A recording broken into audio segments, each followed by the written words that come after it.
What's up, garden folk? Just once again trimming up some basil. It's about that time of year. It's fall. Most likely all your guys' basil is flowering, and if you want to keep it leafing out and keep using the leaves for pesto, now's the time to give it a nice good trim. If you've seen the other videos, I told you how you can actually hack it back to where you can hack it all the way back to the bottom and it'll grow up. I would not do that at this time of year just because it's cold, so it's not going to be growing back as vigorously. So I would just give them a slight trim. I don't know if you can kind of see that. These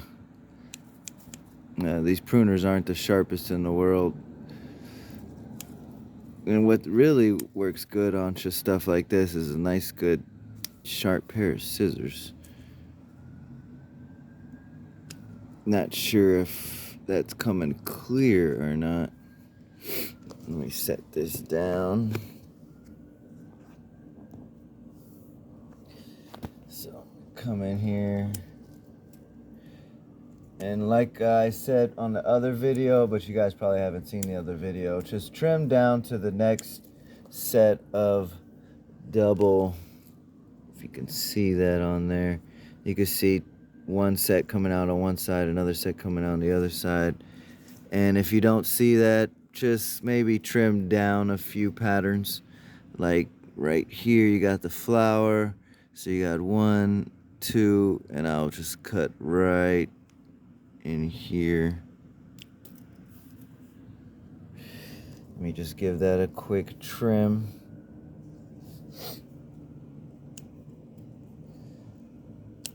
So I wouldn't, like I said, I wouldn't cut it down too far. Just give it a nice little haircut and give it a nice little feeding, especially out here in Arizona since we have alkaline soil and water. I'd give it some coffee grounds, change that pH a bit, and give it a slight feeding of blood meal.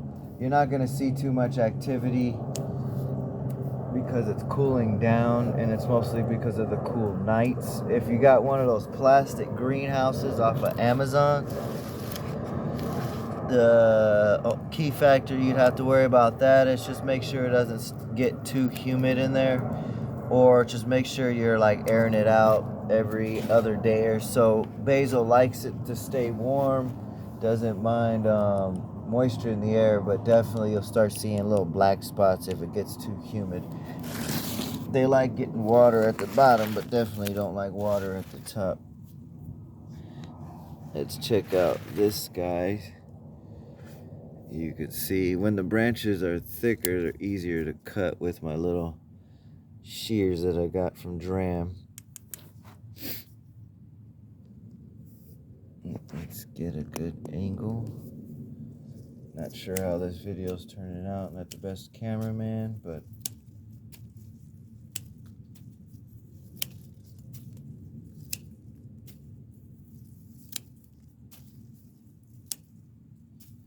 don't really have to be too tedious about it. Just give it a nice good haircut. Get those flowers off, just because once it starts flowering, it stops producing leaves.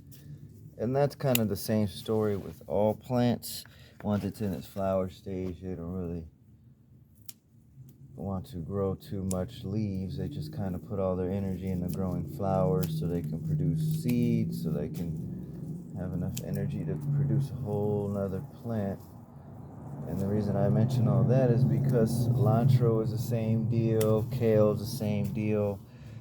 But those guys usually flower when it gets warm. So right now it's a time that you want to plant spinach, kale, cilantro, just because it's colder.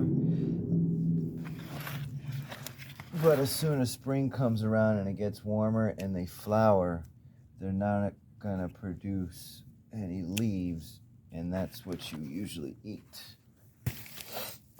And you don't have to actually trim up your basil. You can actually just let it flower, and if you got a nice little garden or whatever, those seeds will be ready for next year. And they are going to germinate, I'd say, around June. Just as soon as that soil temperature gets to like 70 degrees at night, Look at this mess. Just go in there and give that thing a little haircut. Don't be scared.